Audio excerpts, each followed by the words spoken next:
দক্ষিণ এশিয়ার গবেষক ছিলেন এর আগে, Robert F Kennedy human rights ফাউন্ডেশনের ফেলো ছিলেন, এবং বাংলাদেশ এবং পাকিস্তান বিশেষজ্ঞ উনি অ্যামনেস্টি ইন্টারন্যাশনালের। সুলতানের সাথে আমার পরিচয় যোগাযোগ এই ফ্যাসি বিরোধী লড়াইয়ের মধ্যে দিয়ে এবং হিউম্যান রাইটস অ্যাক্টিভিজমের মধ্যে দিয়ে। যখন আমাদের এই বিপ্লবটা চলছিল সেই সময়ে সুলতান একটা বিশেষ উদ্যোগ গ্রহণ করে, সেটা হচ্ছে আইসিসি কোর্টে কিভাবে হাসিনাকে অভিযুক্ত করা যায় এবং হাসিনার বিরুদ্ধে মামলা করা যায়। এবং সেটা নিয়ে আমরা সেই সময় আলাপ করেছিলাম। আপনারা জানেন আমি বলেছিলাম যে আমাকে এভিডেন্স গুলো দেন, এভিডেন্স গুলো আমরা কালেক্ট করা শুরু করেছিলাম এবং সেই কাজটা আমাদের এখনো চলমান আছে। এবং এ বিষয়ে আপনারা দেখেছেন যে কেউ কেউ মামলা করেছে, হ্যাঁ, কিন্তু এটাকে আমরা যেন একটা রোবাস্ট, মানে যেটাকে বলা হয় যে এমন একটা মামলা যেই মামলাটাকে আমরা একদম শেষ পর্যন্ত নিয়ে যেতে পারবো এবং কোনোভাবেই শেখ হাসিনা এবং তার সহচররা কোনোভাবেই ছাড়া পাবে না, সেরকম একটা জায়গায় আমরা নিয়ে যেতে চাই। এবং এটার সাথে আমরা আমাদের আন্তর্জাতিক বন্ধুদেরকে, আন্তর্জাতিক হিউম্যান রাইটস সংগঠনগুলোকে আমরা যুক্ত করতে চাই। তো আমি এই বিষয়টা আর বলি না, আমি সহ আমারও জানার ইচ্ছা আছে সুলতানের কাছে, জাকারিয়ার কাছে, যে আমরা এটাকে কিভাবে করতে চাই। সুলতান মোহাম্মদ জাকারিয়া, আপনার কাছে আমরা শুনতে চাই আপনাদের, মানে আমাদের পরিকল্পনাটা কি এবং কিভাবে আমরা এই কাজে অগ্রসর হব। ধন্যবাদ আপনাকে এবং আপনার মাধ্যমে আমাদের যারা অগণিত লোক, আপনার ভক্ত এবং আপনার যারা শুভাকাঙ্ক্ষী শুনছেন, আমরা এবং আপনি যেটা খুব সুন্দর করে বলেছেন যে একটা ফ্যাসিবাদ বিরোধী একটা লম্বা সংগ্রামে লড়াই আমরা একসাথে কাজ করেছি এবং সেটা আমাদের জন্য সৌভাগ্য যে আমরা এটার একটা যৌক্তিক পরিণতি আমরা পেয়েছি। কিন্তু এটা ছিল আমাদের সংগ্রামের একটা ধাপ।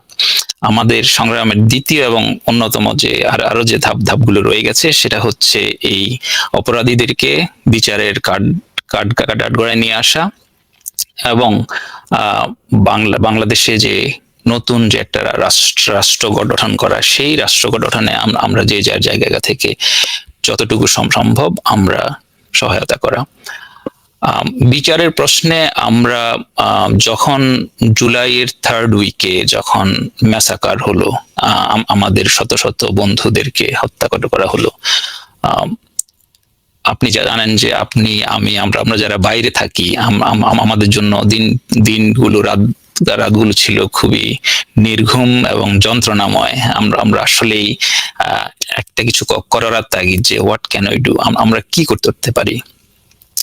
তো একটা চেষ্টা যেটা আমরা মিলিলে আমরা একসাথে যে জিনিসটা করতে চেয়েছি, যে শেখ হাসিনা যে ক্রাইমটা করেছে তার ট্রুপস দিয়ে, তার ছাত্রলীগের গুন্ডা বাহিনী দিয়ে, তার পুলিশ দিয়ে, বিজিবি দিয়ে, র্যাব দিয়ে, এই ঘৃণ্য খুনের অপরাধগুলো থেকে যাতে সে ছাড়া না পায়।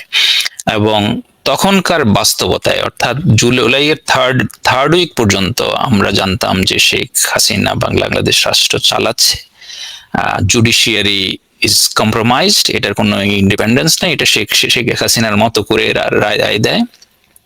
সো যার ফলে আমরা যদি শেখ হাসিনাকে এই ক্রাইমের জন্য বিচারের মুখোমুখি দাঁড় করাতে চাই, তাহলে আমাদের সামনে একমাত্র অপশন ছিল যে ঘটনাগুলো ঘটেছে এটাকে মানবতার বিরুদ্ধে অপরাধ হিসেবে আন্তর্জাতিক অপরাধ আদালতে একটা করা, এটাকে বলে একটা কমিউনিকেশন সাবমিট করা। সেটারও ওয়ে হচ্ছে যে since Bangladesh is a state বা পার্টি, বাংলাদেশ রোম স্ট্যাটিউটের স্বাক্ষর করা রাষ্ট্র, এবং আমরা যেহেতু আইসিসি কনভেনশনের রোম স্ট্যাটিউটের করি জাকারিয়া, সেটা হচ্ছে যে প্রথম ধাপ আইসিসি কোর্টে মামলা করার প্রথম ধাপ হচ্ছে একটা কমিউনিকেশন সাবমিট করা। তার মানে কমিউনিকেশনটা কি? এইটা অনেকটা একটা very well documented thorough legal argument যে what is happening, how it is happening, এবং এই মানে হোয়াটের মধ্যে আমরা বলবো যে এখানে যেসব খুন খারাপিগুলো হচ্ছে এগুলো সিস্টেমেটিক্যালি রাষ্ট্র কর্তৃক খুন, জখম, অত্যাচার এগুলো হচ্ছে। তার মানে এখানে থাকবে একটা ঘটনার বর্ণনা এবং এর মধ্যে থাকবে প্রমাণ প্রমাণ কে কে Exactly. করেছে, কে কার কার করেছে? দায়িত্ব, কমান্ড রেসপন্সিবিলিটি কি, কিভাবে মানবাধিকার লঙ্ঘনটা লঙ্ঘন হয়েছে, হয়েছে। কিভাবে মানবতার বিরুদ্ধে অপরাধটা অপরাধ সংঘটিত সংগঠিত। হয়েছে, তার একটা সুনির্দিষ্ট প্রমাণ দিয়ে জি। একটা কমিউনিকেশন। এটা কত বড় হয়? এইটার নির্দিষ্ট কোনো পেজ লেন্থ নাই, এটা ছোটটা হইতে হবে, বড় হইতে হবে, তা না। এটা ডিপেন্ড করে যে ক্রাইমের গ্র্যাভিটিটা কতটুকু এবং আমরা কত লোক এটার সাথে জড়িত, কত লোককে আমরা এটার মধ্যে সুপারিয়র কমান্ড রেসপন্সিবিলিটি আমরা নিয়ে আসতে চাই। আচ্ছা, আমি So, এখানে আরেকটু তাহলে একটু যুক্ত করি। সেটা হচ্ছে যে শেখ হাসিনার মানবাধিকার লঙ্ঘন তো শুধু এই জুলাই আগস্ট বিপ্লবের সময় না, তার মানবাধিকার লঙ্ঘনের বিষয় শুরু হয়েছে আরো আগে। তার মধ্যে গুম আছে, তার মধ্যে ক্রস ফায়ার আছে, তার মধ্যে 5ই মে 2013 হেফাজতে হত্যাকাণ্ড আছে, এমনকি মৌলানা সাঈদীর মৃত্যুদণ্ডের পরে, ফাঁসির আদেশ দেওয়ার পরে যে সারা দেশব্যাপী বিক্ষোভ হয়েছিল, সেখানে 87 জনকে হত্যা করা হয়েছে। তারপরে মোদির আগমনের সময়ে তো প্রচুর হত্যা করা হয়েছে, আমরা সেই সংখ্যাগুলো জানি না। তারপরে ধরেন আয়নাঘর আছে, যেটা খুব গুরুত্বপূর্ণ, যে আয়নাঘরের বন্দীরা বেরিয়েছে এবং আমরা এখন জানি Aynaghor is not a fiction, এটা ফ্যাক্ট। হ্যাঁ, তো তাহলে এই যে কমিউনিকেশনটা এখন আমরা তৈরি করব বা আমাদের বন্ধুদের মাধ্যমে আমরা তৈরি করব, এর মধ্যে কি সব ঘটনাগুলোই থাকবে না শুধুমাত্র আগস্ট জুলাই ঘটনাগুলো থাকবে? গুড কোয়েশ্চেন, এটা খুবই ভালো প্রশ্ন। বেসিক্যালি শেখ হাসিনার ক্রাইম তো আপনি যেভাবে বর্ণনা করলেন, এটা তো লিখে শেষ করা যাবে না। গত 10 বছর 15 বছরে অজস্র ক্রাইম। আমরা যদি শুধু জুলাই এবং অগাস্টে যে হত্যাকাণ্ডটা হয়েছে শুধু যদি সেটাও করি, আই বিলিভ, এবং আমাদের যারা আইন অঙ্গনের সাথে জড়িত বন্ধু আছে, যাদের এক্সপার্টিজ আছে on ICC and crimes against humanity, they agree যে এইটা will be sufficient also. But আমরা যেটা এখন যে পরিবর্তিত পরিস্থিতি, এখন Sheikh Hasina is gone and will talk about what is the implication on our initiative. আমার মনে হয় আমরা will include the systematic and force ডিসঅ্যাপিয়ারেন্সের যে কেসগুলো এবং এক্সট্রা জুডিশিয়ালের যে কেসগুলো। So there are plenty of evidences that we can gather, কিন্তু আমার মনে হয় শুধু আমরা যদি 2-3টা বিষয় রাখি, যে গুম এবং গত 10-15 বছরে যে 3,000 লোককে যে সে মারলো ক্রস ফায়ারে, এবং এই জুলাই এবং অগাস্টে যে প্রায় আমাদের 500 থেকে 600, মানে এটা ইজ কনজারভেটিভ। এখন আমরা জানি না যে আসলে কতজন মারা গেল। সো এখন এই যে even this numbers is huge, এটা বাংলাদেশের ইতিহাসে তো কোনো শাসক এত লোক মারারে নাই বাংলাদেশের ইতিহাসে কোনোদিন এত। এবং আমি বলি যে 71-এর যুদ্ধের ওই সময়টা বাদ দিলে ইভেন ব্রিটিশ বা পাকিস্তান যদি আপনি একসাথেও ধরেন, গত 300 বছরের 400 বছরের ইতিহাসে এই বাংলায় এত লোক কেউ মারারে নাই। তো এটা তো একটা হিউজ ক্রাইম। এবং এক সময় হতো যখন বর্গীরা আসতো, হ্যাঁ, যখন বর্গীরা হামলা করতো তখন এই পরিমাণে হত্যাকাণ্ড তারা করতো, কিন্তু কোন শাসক আমি বলছি যে বাংলার এখানে আপনি যদি লক্ষণ সেনের আগেও যান, কোন শেখ হাসিনা তো শাসক না, আসলে শেখ হাসিনা তো দখলদার। বর্গীরা যেমন আগ্রাসনকারী, শেখ হাসিনা ঠিক একইভাবে দখলদার, তার কোনো বৈধতা ছিল না, সে কোনো ভোট করেনি, সে আমাদের ভোটে নির্বাচিত না। আচ্ছা, আমি আরেকটা জিনিস করি, এটা আমার মনে হয় এই প্রশ্নটা দর্শকদের মনেও আসছে, সেটা হচ্ছে এই যে কমিউনিকেশন ডকুমেন্টটা, এটা কি তৈরির কাজে হাত দিয়েছেন অলরেডি? এখানে আমাদের অস্ট্রেলিয়ার এক বন্ধু, উনি একটা সাবমিশন করেছেন, বাট এটা he is now working with us. আমাদের একটা মিটিং হয়েছে, এটা আসলে মানে উনি একটু রাশ করে এটা সাবমিট করেছেন, but we now recognize that আসলে একটা রোবাস্ট আমাদের যে আমাদের উদ্দেশ্য হচ্ছে যে কমান্ড বাংলায় আমাদের উদ্দেশ্য হচ্ছে শেখ হাসিনাকে ঝুলিয়ে দেওয়া, শেখ হাসিনাকে বিচারের আওতায় আনা, মানে আমার ভাষায় আর কি ঝুলিয়ে দেওয়া। হ্যাঁ, তো এখন এইটার জন্য আমাদের যে ইমপ্লিকেটিং এভিডেন্স গুলো দরকার। এখন একটা সেট অফ এভিডেন্স, এটা আপনার কাছে আসছে, আমাদের ওই যে পোর্টালে, ওখানে আমাদের শত প্রায় 2,000-এর বেশ লোকজন সাবমিট করেছে। এগুলো হচ্ছে ওয়ান সেট অফ এভিডেন্স, যে লোকজন গুলি করছে, কে করছে, হ্যাঁ, মৃত্যুর ঘটনাগুলোতে দেখাচ্ছে। বাট আমাদের আরেকটা খুব critical set of evidence we need, যে জিনিসগুলো নিয়ে আমরা কাজ করছি, যে আসলে how can we implicate this command মানে রেসপন্সিবিলিটির আওতায় শেখ হাসিনাকে, কাদের সাহেবকে, কিংবা অন্য যারা কমান রেসপন্সিবিলিটির আওতায় আছেন, ডিবি হারুনকে, পুলিশের, অর্থাৎ what they did, what instruction they did. মানে একটা জিনিস বলি, ডিবি হারুন কোথায়? It's a good question. এটা বাংলাদেশের লোকজন কে মানে আপনি জানেন ডিবি হারুন কোথায়? আমি জানি না। আমি আচ্ছা, অনেক ঠিক কিছু আছে। শুনছি, আমি স্পেকুলেশন বলতে চাচ্ছি না আর কি। আচ্ছা, আমার কাছে না, ডেফিনিটলি কোনো ইনফরমেশন নেই। আচ্ছা ঠিক আছে, আমি একটু আপনাকে থামিয়ে দিয়ে মাঝে মাঝে প্রশ্ন করতে হচ্ছে, আপনি Sure. কিছু মনে করবেন না। না, কারণ অবশ্যই। আমার মনে যে প্রশ্নগুলো আসছে, সে একই প্রশ্ন হয়তো দর্শকদের মনেও আসছে। হ্যাঁ, আমি খুব নাইভ ভাবে আপনাকে আপনার ইয়েটাকে অ্যাপ্রোচ করতে চাই। ধরেন একজন শাসক একটা ক্রাইম এগেনস্ট হিউম্যানিটি করলো, একটা ওয়ান স্পেসিফিক একটা ইনস্ট্যান্স, ধরেন আয়না ঘরের মতো একটা ঘটনা ঘটালো। আয়না ঘরে এরকম করে নিয়ে যে মানুষকে বিচার ছাড়া আটকে রাখলো, যার আসলে কোনো অপরাধ নাই, যে কোনো অপরাধ করেনি, হ্যাঁ, এবং যার বিরুদ্ধে কোনো ফৌজদারি একটা অভিযোগ দায়ের করারও মতো তার কোনো অপরাধের কোনো হিস্ট্রি নাই, হ্যাঁ, কিন্তু তাকে কিছু করা যাচ্ছে না, কিন্তু তাকে জেলে ঢুকাতে হবে, তাকে নির্যাতন করতে হবে এবং তার মুখটা বন্ধ করে রাখতে হবে। সেই জন্য সে একটা সিক্রেট ডিটেনশন সেন্টার বানালো, যেটা বাংলাদেশের আইনের মধ্যে নাই, তার এখতিয়ারের মধ্যেও নাই। অবশ্যই বাংলাদেশ সরকারের এখতিয়ারের মধ্যে আছে যে আমি একটা জেল বানাবো, সেইখানে কেউ অপরাধ করলে আমি আদালতে যাব, আদালত যদি শাস্তি দেয় তাহলে তাকে জেলে রাখবো। কিন্তু আমি যার বিরুদ্ধে কোনো অভিযোগ দায়ের করতে পারছি না, হ্যাঁ, ধরেন আমার বিরুদ্ধে মামলা করছে, কতগুলো মামলা করছে আমি জানি না, বাট করছে তো মামলা, তো আমার বিরুদ্ধে অভিযোগ, ধরেন সুলতান মোহাম্মদ জাকারিয়া, তার বিরুদ্ধে তো কোনো অভিযোগ করার মতো কোনো কিছু নাই, হ্যাঁ, সে তো ভিডিও বানাচ্ছে না, ইউটিউব করছে না, এই করছে না, সেই করছে না, সরকারকে গালিও দিচ্ছে না, হ্যাঁ, তো জাতির পিতা বা শেখ হাসিনার সম্মান হানি করছে না। তো এখন সুলতান মোহাম্মদ জাকারিয়াকে আমি কিভাবে শায়েস্তা করব? সুলতান মোহাম্মদ জাকারিয়াকে আয়না ঘরে ঢুকাই দেবো, তাই তো? বিষয়টা তো এরকমই, মানে ব্রিগেডিয়ার আজমিকে কেন ঢুকানো হলো? একজন সেলিব্রেটেড আর্মি অফিসার, হ্যাঁ, তাকে কেন ঢুকানো হলো? কারণ সে গোলাম আজমের ছেলে এবং তার বিরুদ্ধে কোনো অভিযোগ নাই, সে রাজনীতিও করে না, হ্যাঁ, জামাত ইসলামের সাথে তার কোনো সম্পৃক্তি নেই, তো তাকে আমি আয়না ঘরে ঢুকিয়ে দেবো। মীর কাসেম আলীর ছেলে একজন ডাক্তার, না, মীর কাসেম ব্যারিস্টার, মীর কাসেম আলীর ছেলেকে আমি আয়না ঘরে ঢুকিয়ে দেবো। তাহলে এই যে আয়না ঘরের ঘটনা, এইটা কি আইসিসিতে সর্বোচ্চ শাস্তি নিশ্চিত করার জন্য যথেষ্ট না? সাপোজ সো, কারণ এটা যেটা বললেন যে এটা খুবই সিস্টেম্যাটিক ভাবে, বেআইনি ভাবে দেশের জনগণের বিরুদ্ধে যে অন্যায়, এবং আপনার আইসিসিতে যাওয়ার আপনার দুইটা ক্রাইটেরিয়া বলি আমি, এটাকে বলে ইস্যুস অফ অ্যাডমিসিবিলিটি। কখন আইসিসিতে আপনি যেতে পারবেন? একটা হচ্ছে যে আপনার বিরুদ্ধে একটা অন্যায় হয়েছে, ঘোরতর অন্যায়, বড় অন্যায়, যেমন Ayna Ghar, it's a grave crime against humanity. আপনার দেশে কোনো রেমেডি নাই, অর্থাৎ যে শাসক আছে they are unwilling to investigate and prosecute the crime, অথবা দে আর আনএবল। তো ধরেন আমার উইলিং, এই গভর্নমেন্ট বললো যে আমার ইচ্ছা আছে কিন্তু আমার সক্ষমতা নাই। সো ইন বোথ কেসেস আমাদের একটা শর্ত স্যাটিসফাই করলেই আমরা we can refer this case to ICC.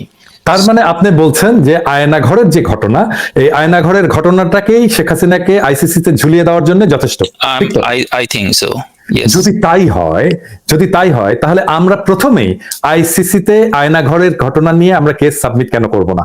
তাহলে এটা তাড়াতাড়ি হবে, কারণ আয়নাঘর থেকে মুক্তি পেয়েছে, এইখানে ভিকটিম আছে, সে বলতে পারবে Aynaghor well documented in media, এবং ডিজিএফ বলবে আয়নাঘর কোথায়, তাই না? এখন সরকার যেয়ে দেখতে পারবে আয়নাঘর কোথায় ছিল, কি অবস্থা, আমরা আয়নাঘরের ডকুমেন্ট গুলো এখন সিজ করতে পারবো ডিজিএফআই থেকে। তাহলে আয়নাঘর নিয়ে আমরা কেন প্রথম কেসটা সাবমিট করছি না বা কমিউনিকেশনটা সাবমিট করছি না? এখন আপনার ইয়েতে আসি আমি, কমিউনিকেশনে বা আপনার এই পার্টিকুলার কোয়েশ্চেনে, আমরা যখন কার্যক্রমটা শুরু করি, ধরেন থার্ড উইক অফ জুলাই, তো তখন পর্যন্ত Sheikh Hasina was the prime minister, এবং illegal legal what ever de jure prime minister. তার আদালতের উপর আমাদের কোনো আস্থা নাই, সে তার ক্রাইমটা নিজে প্রসিকিউট করবে না, সে not willing. So the admissibility issue যে আইসিসি তে আর্টিকেল 17(1)(a) দ্য রোম স্ট্যাটিউটের, যে আপনার মামলাটা আমরা অ্যাডমিশন করতে পারবো কিনা।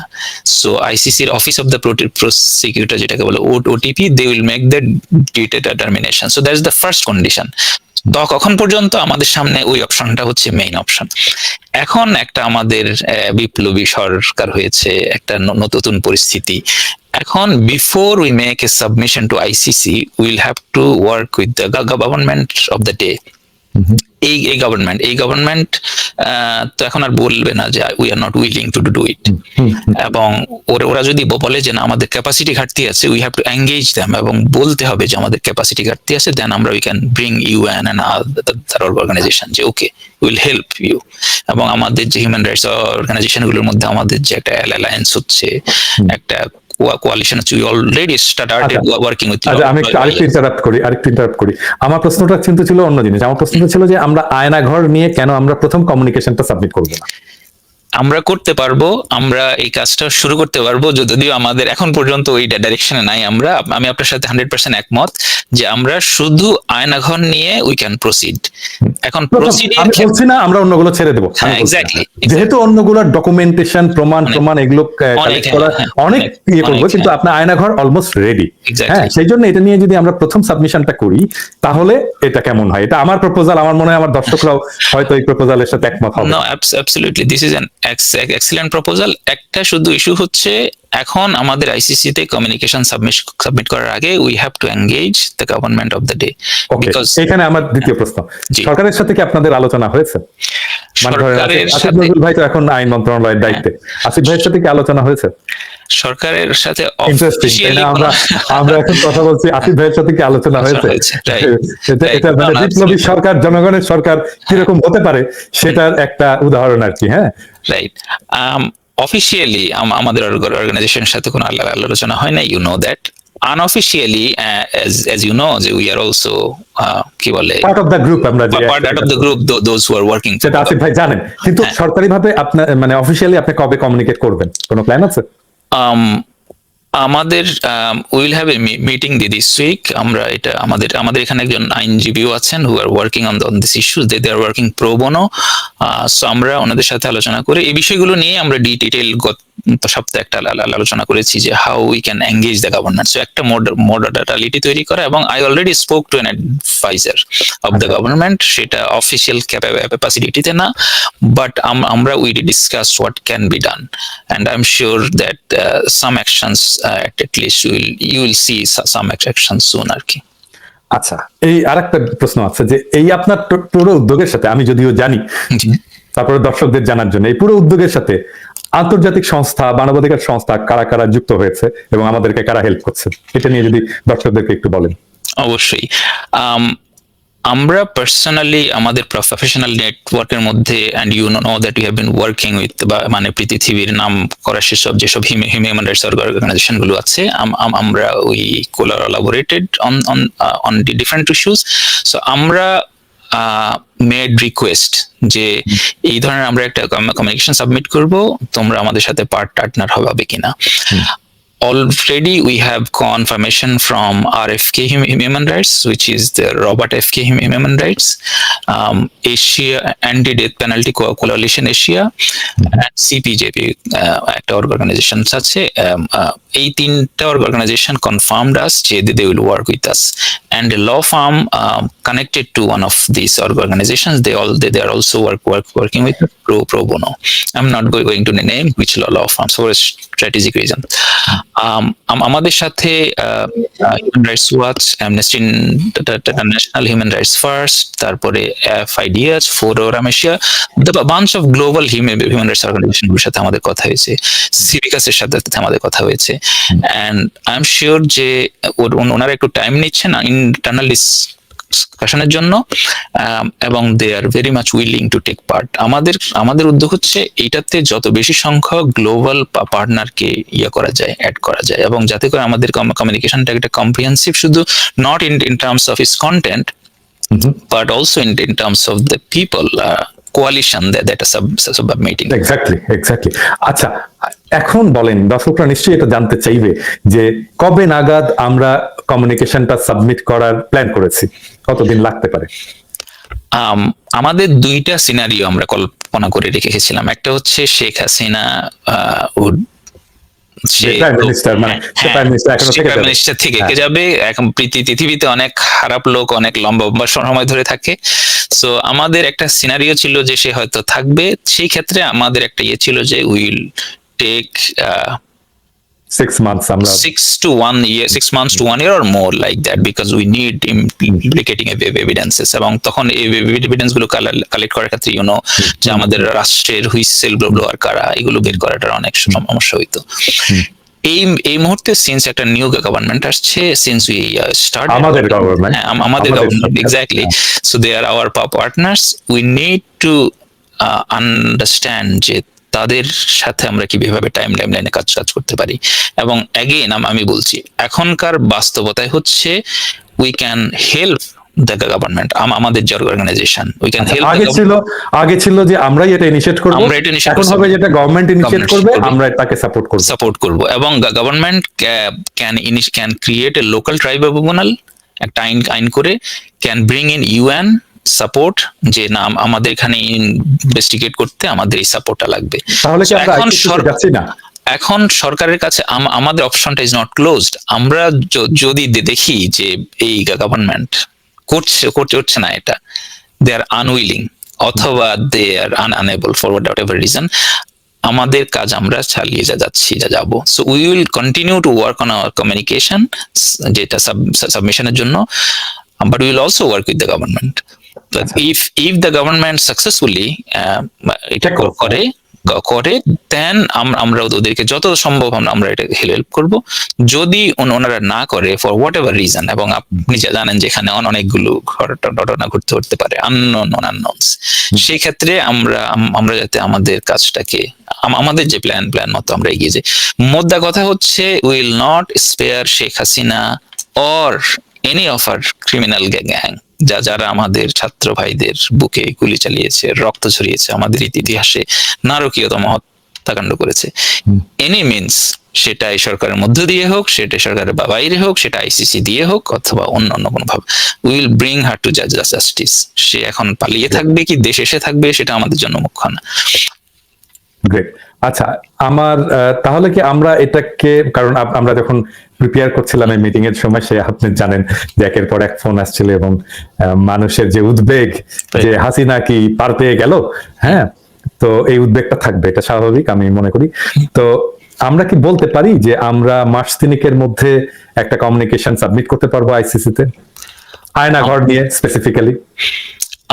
আমরা এখন সরকারের কার্যক্রমে সহায়তা করতে হবে। সো আমাদের টাইমলাইন এখন contingent on what governments do. আমাদেরকে ডিটারমাইন করতে হবে এখন সরকার এটা করছে কিনা, আমাদের মানে এখন ধরেন মানে সরকারের তো এখন অনেক ধরনের কাজ, আইন শৃঙ্খলা পরিস্থিতির উন্নতি করা, ইকোনমি তো ডিস্ট্রয়েড হয়ে গেছে, আমরা এখন জানি না আমাদের কত রিজার্ভ আছে, হ্যাঁ, পুলিশ বিদ্রোহ করলো, হ্যাঁ, এটা কত কাজ। এখন এটার মধ্যে একদম সরকারের জন্য বসে থাকাটা কি উচিত হবে? যেহেতু আমরা এটা নিজেরা করতে ক্যাপাবল, আমরা এটা নিজেরাই করতে পারতাম, সরকারকে পাশে রেখে বরং সরকার আমাদের পার্টনার হোক, আমরা সরকারের পার্টনার না হয়ে, সেটা কেমন হয়?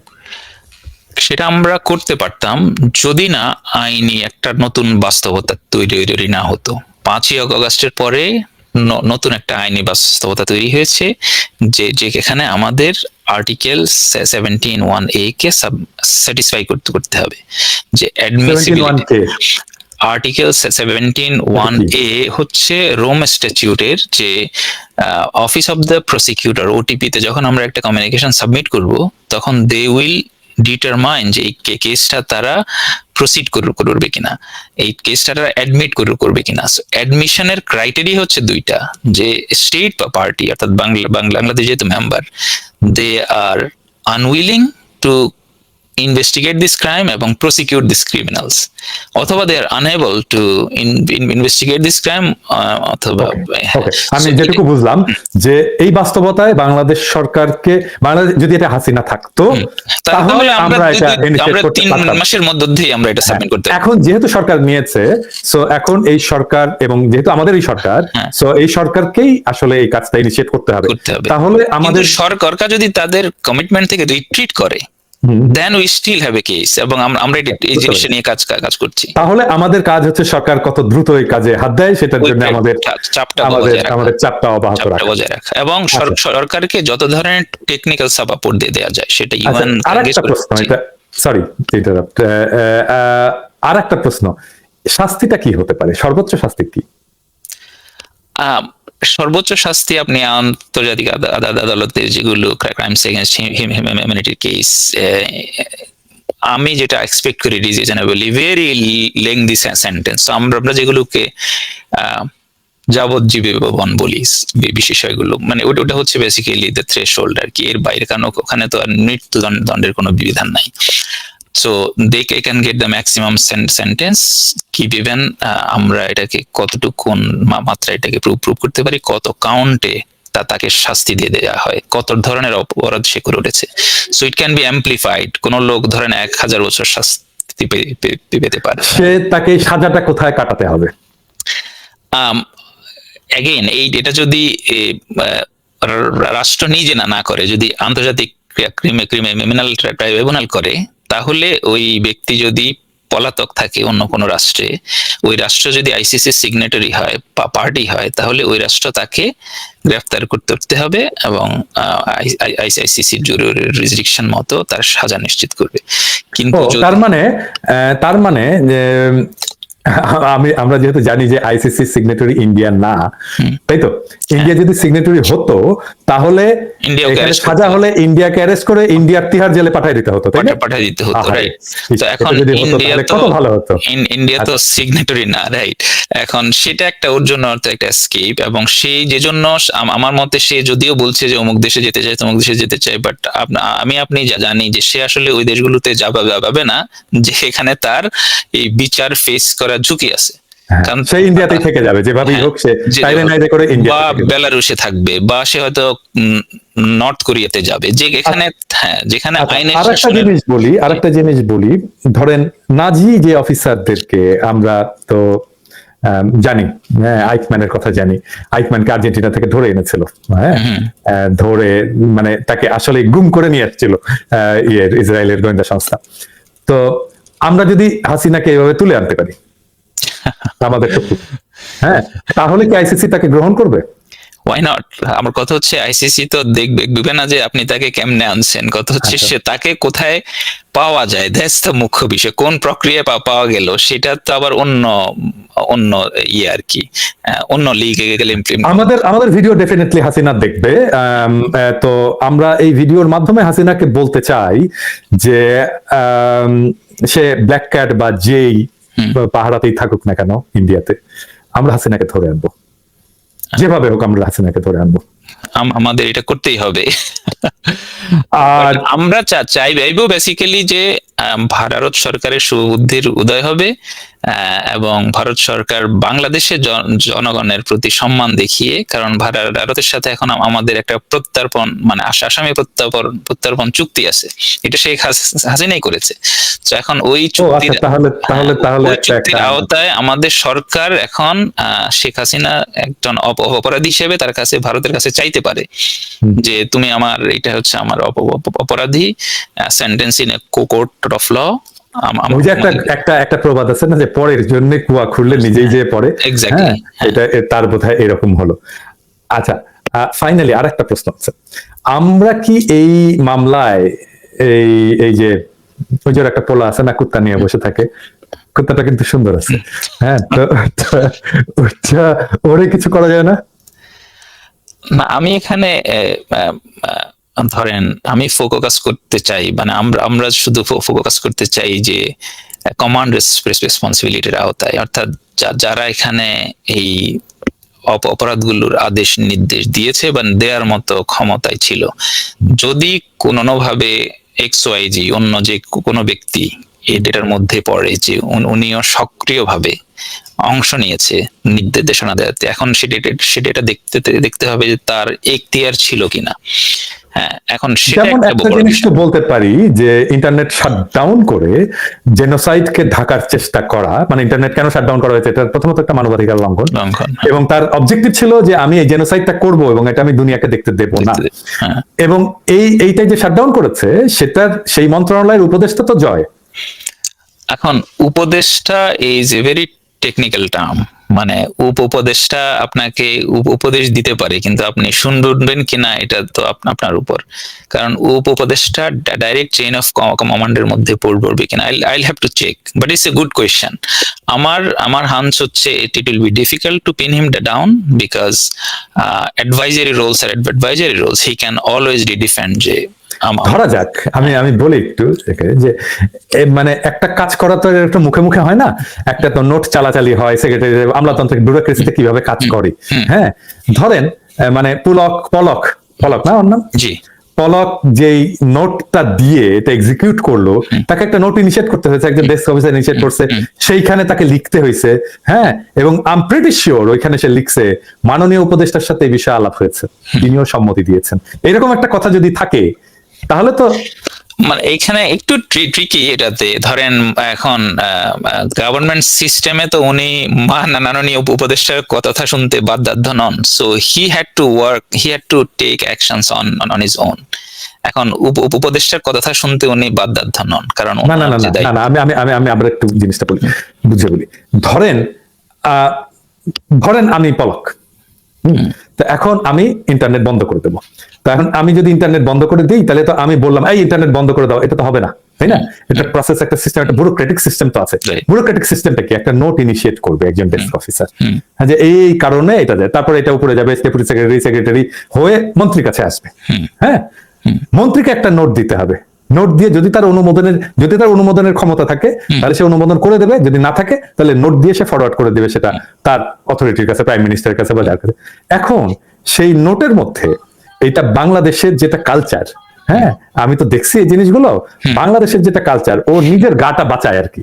নোটের মধ্যে আমি প্রিটি শিওর সে লিখছে যে এইটা নিয়ে মাননীয় উপদেষ্টা, তথ্য মন্ত্রণালয় মাননীয় তথ্য নাকি আইসিটি মন্ত্রণালয়ের মাননীয় উপদেষ্টার সাথে আলাপ হয়েছেন, তিনিও তার সদয় সম্মতি জ্ঞাপন করেছেন। যদি এটা লেখা থাকে বলে পলকের সিগনেচার থাকে, তাহলে তো এটাই তাকে ইমপ্লিকেট করার জন্য যথেষ্ট, ঠিক কিনা? ইটস এ ডেলিকেট কোয়েশ্চেন, এবং আমার মতে আমরা ওনাকে এই মুহূর্তে ক্লিন শিট না দেই, যাতে করে উনি কনফিডেন্সে না থাকে যে না ওনার কোনো দায় নাই, উনি দায় পড়তে পারেন, বাট ইটস এ লিগ্যাল। আমরা এই মাধ্যমে, আমরা এই ভিডিওর মাধ্যমে, এখন আমাদের নাহিদ তো বোধহয় আইসিটি মন্ত্রণালয়ের দায়িত্বে, নাহিদকে বলবো আপনি ওই ইয়েগুলো সিজ করে ফেলেন, এভিডেন্স গুলো সিজ করে ফেলেন, কারণ ওইখানে দেখতে হবে যে কমান্ড রেসপন্সিবিলিটি উপদেষ্টার সাথে আলাপ হয়েছিল কিনা, এইটা আমাদের দেখা দরকার। যদি দেখা থাকে এরকম জায়গা, তাহলে ডেফিনেটলি আমরা তাকে ইমপ্লিকেট করতে পারবো, মানে will try our best to implicate him, that's the point. Finally আপনি বাংলাদেশের ভবিষ্যৎ কি দেখেন? আমি আপনি মানবাধিকার আমরা গত 10 বছর ধরে বা 12 বছর ধরে we have been fighting this monstrous regime. আমি আমার ব্লগগুলো, if you read my blogs, I could see what was going to happen. আমি লিখেছি যে এটা হচ্ছে। বাংলাদেশের best and the brightest political সায়েন্টিস্টদের সাথে আই আর্গিউড, ওনারা বলেছেন যে শেখ হাসিনা 20-30 বছর থাকবে। I refuted that. আমি বলেছি যে বাংলাদেশের কন্ডিশনস, বাংলাদেশের রাজনৈতিক, অর্থনৈতিক, সামাজিক কন্ডিশনস, জনসংখ্যার যে formation does not allow that. 10 বছর শেখ হাসিনার জন্য এনাফ টাইম। এক্ষেত্রে উনি যে 10 বছর জোর করে শাসন করতে পেরেছেন, এটাই। সুতরাং বাংলাদেশের জনগণের মধ্যে এটা হিস্টোরিক্যালি একটা রেজিলিয়েন্স আছে, যে এই ধরনের authoritative system they will not accept. আমি এখন খুবই হোপফুল আমার এন্টায়ার লাইফ টাইমে, যে এখন যে ছাত্ররা উদ্যোগগুলো নিচ্ছে, ছাত্ররা ফ্রন্ট লাইনে আছে, অনেক ধরনের কথা বলছে, কিন্তু আমি মনে করি ছাত্রদের এই ইনভলভমেন্টটা এটা অনেক বড় একটা ব্যাপার। কারণ তাদের, ইভেন আপনার আমার চেয়েও তাদের ইমিডিয়েট স্বার্থটা কম, কনফ্লিক্ট অফ ইন্টারেস্টটা কম, they are fresh blood, very innocent, they have very little conflict of Indian interest, এবং তারা উদ্যোগ নিয়ে সাহস করে যে কাজগুলো করতে পারবে সেটা আপনার আমার পক্ষেও হয়তো, মানে আমরাও তুলনামূলকভাবে আমরাও তো তরুণ, কিন্তু আমাদের চেয়ে ওরা আরো ফ্রেশ ব্লাড। সো আমি বেশ হোপফুল।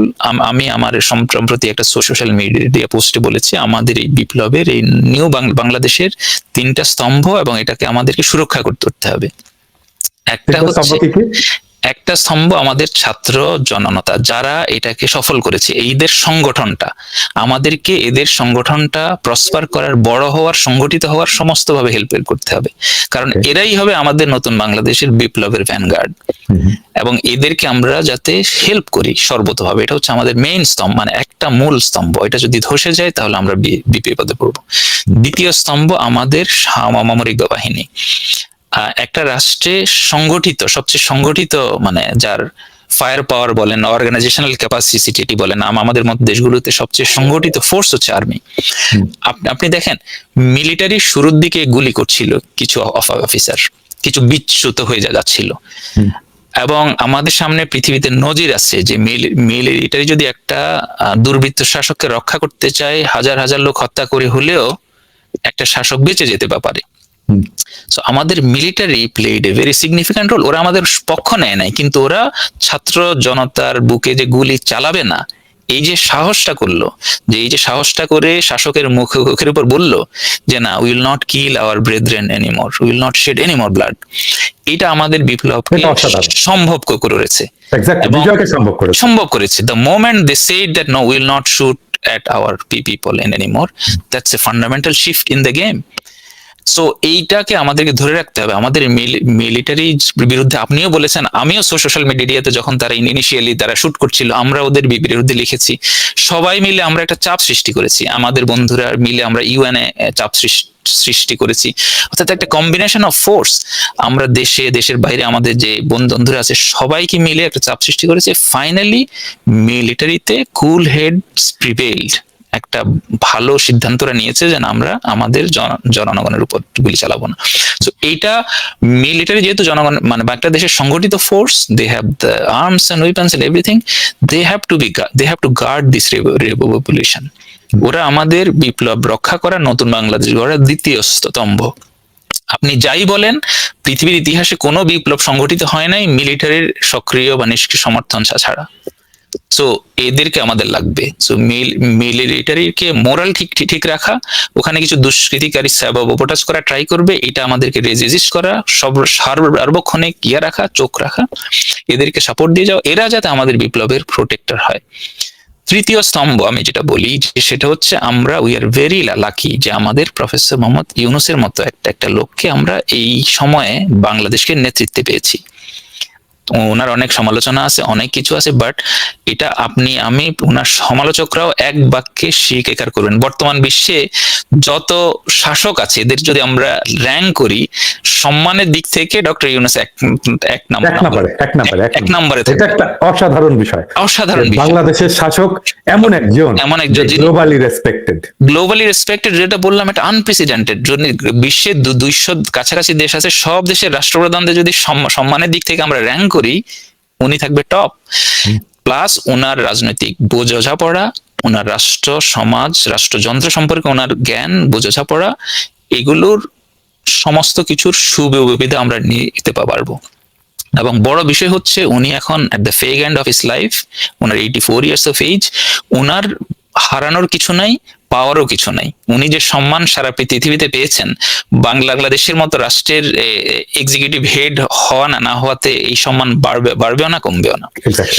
তো উনার এই পরিস্থিতিতে উনি হচ্ছেন আমাদের বিপ্লবের, আমাদের নতুন বাংলাদেশের তৃতীয় স্তম্ভ। এটাকে আমাদের রক্ষা করে যেতে হবে।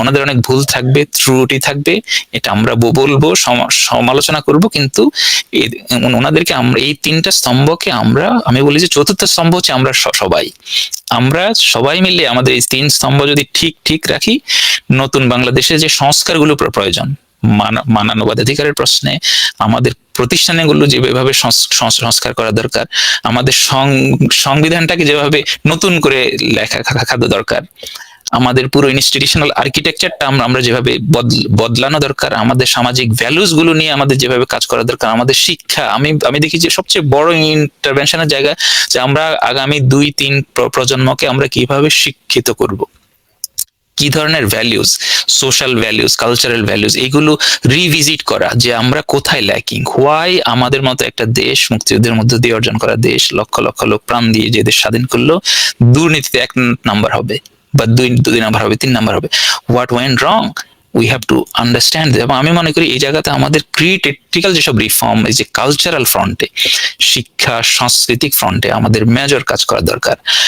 আমি অপটিমিস্টিক যে আমরা এটা করতে পারবো, বাট আমি অলসো আই এম কশাস, এবং আমার যারা বন্ধু, আমাদের যারা বন্ধু সরকারে আছেন, তাদের উচিত হচ্ছে বাংলাদেশে, দেশে বিদেশে, ডিয়াসপোরাতে বেস্ট অ্যান্ড দ্য ব্রাইটেস্ট বাংলাদেশে অবদান রাখতে চায়। আমাদের তো ক্ষমতার কোনো লোভ নাই, আমরা বাংলাদেশকে বদলাইতে চাই, আমাদের চেয়ারের কোনো লোভ নাই, আপনারও নাই, আমাদেরও নাই। বাট বাংলাদেশে এরকম হাজার হাজার লোক আছে বা বাইরে ডিয়াসপোরাতে যারা যারা ভালো আছে। আপনি প্যারিসে আছেন, আমি আমেরিকাতে আছি, আমরা যদি পার্সোনাল আমাদের জীবনের কথা ভাবি, আমাদের জীবিকার কথা ভাবি, তাহলে তো আমরা কোনো দরকার নাই একটা দেশের এই পরিস্থিতি থেকে এটাকে ঠিক করা। বাট এই ধরনের, আমি একটা এক্সাম্পল দিচ্ছি আপনাকে আমাকে দিয়ে, এই ধরনের হাজার হাজার ইয়াং তরুণ আছে, স্কলার আছে, we have to find them, যারা বাংলাদেশ রাষ্ট্রে কন্ট্রিবিউট করতে চায়, যারা নিঃস্বার্থ ভাবে এই রিসোর্স গুলোকে যত ভালোভাবে আমরা ট্যাপ করতে পারবো, এদেরকে কাজে লাগাইতে পারবো দেশ গড়ার কাজে। আমার মনে হয় বাংলাদেশ, আমি সব সময় বলি সবাইকে, বাংলাদেশ রাষ্ট্রটা এমন একটা রাষ্ট্র, এখানে লোকজনের হোমোজেনিটির কারণে আমরা সবাই এত ক্লোজ নিট, আমাদের মধ্যে কোনো ফল্ট লাইন নাই বললেই চলে, এথনিক ফল্ট লাইন নাই, রিলিজিয়াস ফল্ট লাইন নাই, যেটা আছে অলমোস্ট ফেক একটা জিনিস তৈরি করে রাখা। এই দেশকে টার্ন অ্যারাউন্ড করা, এই দেশকে দ্রুত উন্নতির শিখরে নিয়ে যাওয়া, আমরা যদি উদ্যোগগুলো ঠিক মতো নেই, 20 বছরের মধ্যে বাংলাদেশ যে এখানে থাকবে, you can not even imagine, আপনি ইমাজিন করতে পারবেন না এই দেশকে। এটা আমি বুঝতে পেরেছি এই ইয়াংদের, তরুণদের কথাবার্তা দেখে, এবং বিশেষ করে নারীদের। হ্যাঁ, আমি এটা নিয়ে একটা এপিসোডও করেছি। যাই হোক, আমার ফাইনাল আমার একটা এপিসোডে আমি বলেছিলাম যে আগামীর বাংলাদেশে আমরা কি করব। হ্যাঁ, সেটা সম্ভব হয়ে গেছে। সেটা হচ্ছে যে দেখেন, পৃথিবীতে এরকম এক্সাম্পল খুব কম আছে যে যেই কান্ট্রিতে একটা সিরিয়াস হিউম্যান রাইটস ভায়োলেশন হয়েছে দীর্ঘদিন ধরে, এবং সেই দেশে একটা বিপ্লবী সরকার ক্ষমতা নিয়েছে এবং এই জালেমকে উৎখাত করে মজলুমরা ক্ষমতায়িত হয়েছে, সেরকম দেশ কিন্তু খুব বেশি নাই।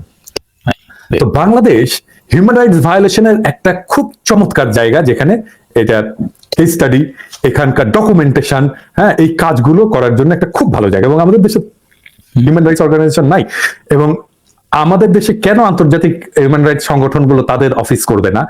আমি আমার চ্যানেলে বলবো, আপনি আপনার চ্যানেলে বলেন।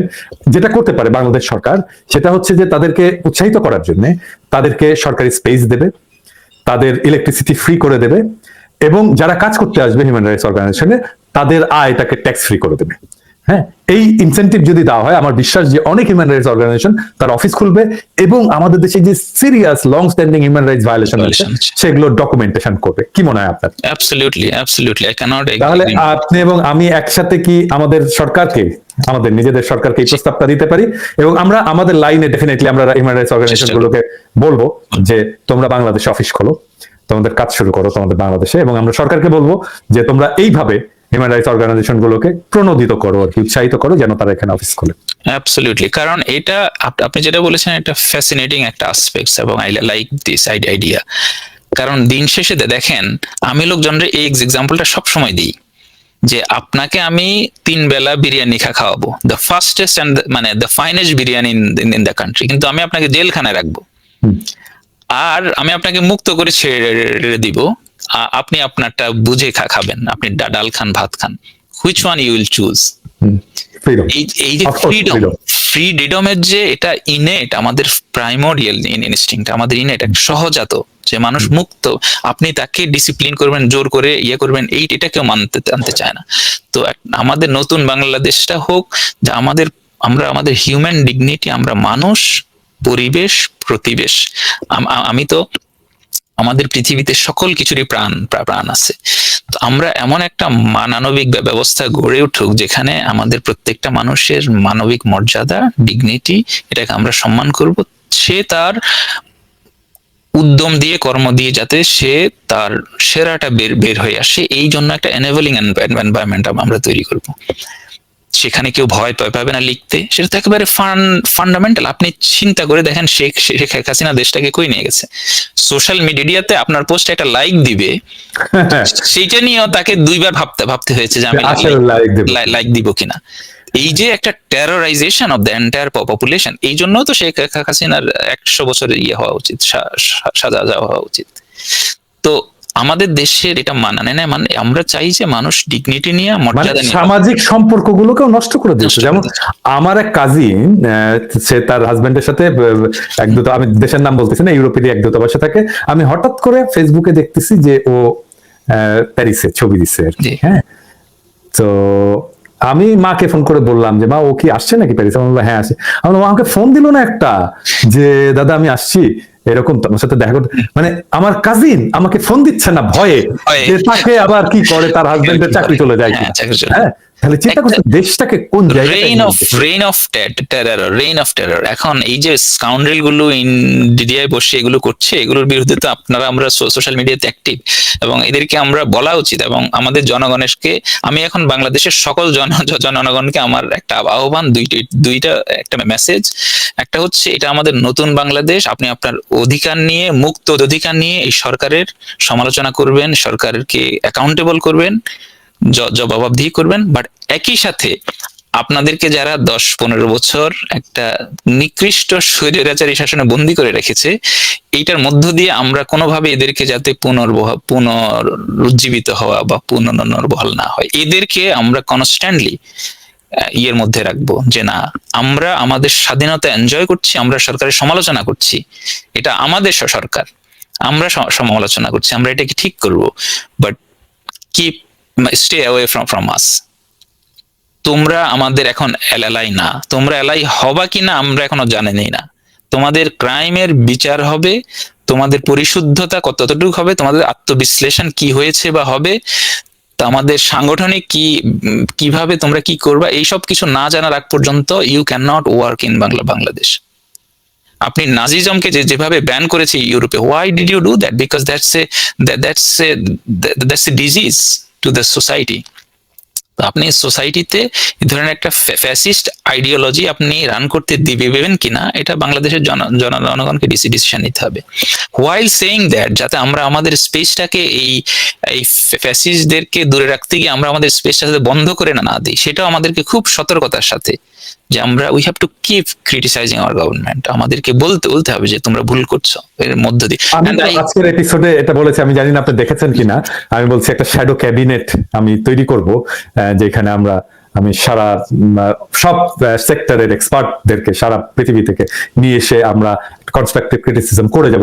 মানে এই সরকারের একটা বিরোধী দল দরকার, আমরা সেই বিরোধী দল হব। অলদো এটা আমাদেরই সরকার, আমরা তাকে রক্ষা করব, কিন্তু তার পাশাপাশি আমরা তার কনস্ট্রাকটিভ ক্রিটিসিজম করব। যে কোনো সরকার, যত ভালো সরকারই হোক, power corrupts and absolute power corrupts absolutely. যেই সরকারে যায়, যদি আমিও যাই আজকে, আপনার দায়িত্ব হচ্ছে আমি যাতে ঠিক থাকি, আমাকে জবাবদিহির মধ্যে রাখা। এক্স্যাক্টলি। আমি যাতে স্বচ্ছভাবে কাজ করি, আমি যাতে আমার দায়িত্ব ভুলে না যাই, এটা আমাকে প্রতিনিয়ত রিমাইন্ডার দিয়ে যাওয়া। সো আমাদের সরকারে যারা যাবেন বা যাচ্ছেন বা আগামীতে যাবেন, প্রত্যেকের যাতে এটা মাথায় থাকে যে আমাকে সমালোচনা করা যাবে, আমি সমালোচনা শুনবো, অযৌক্তিক হলেও হবে শুনবো। এক্স্যাক্টলি। অযৌক্তিক সমালোচনাও আমাকে করতে হবে। আমাকে যদি গালিও দেয় কেউ, তা আমি সেটা শুনবো। আমি যদি সেটা শুনতে না চাই, দয়া করে সরকারে থাকবেন না, because that's not the place for you. Exactly. Thank you Sultan Mohammad Zakaria. আজকে আমার দর্শকদের সামনে, আমার চ্যানেলে সম্ভবত এটাই প্রথম একটা টকশের মতো যেটা আমি হোস্ট করলাম। এরপরে আরো করব ডেফিনেটলি, এবং আবার আপনার সাথে কথা বলবো যখন আপনি আরো কিছু প্রোগ্রেস করবেন। আমরা ডেফিনেটলি, আপনি যখন কমিউনিকেশনটা সাবমিট করবেন, তারপরে আবার আমরা এই আলাপটা করব। ভালো থাকবেন সুলতান। আপনাকেও সুস্থ ধন্যবাদ। থাকবেন এবং আপনার ভালো কাজ অব্যাহত রাখবেন। আর একটা বিষয় বলে রাখতে চাই, অনেকেই হয়তো জানে না যে র্যাবের যে স্যাংশন, সেই স্যাংশনের পিছনে অনেকে কাজ করেছে এবং তার মধ্যে একটা অত্যন্ত গুরুত্বপূর্ণ কাজ করেছে আমাদের সুলতান মোহাম্মদ জাকারিয়া। আমাদের দেশকে আমি সহায়তা করতে চেয়েছি। আমার কারো ব্যক্তি বা সংস্থার বিরুদ্ধে আমাদের আক্রোশ নাই। আমাদের দেশের মানুষের বিরুদ্ধে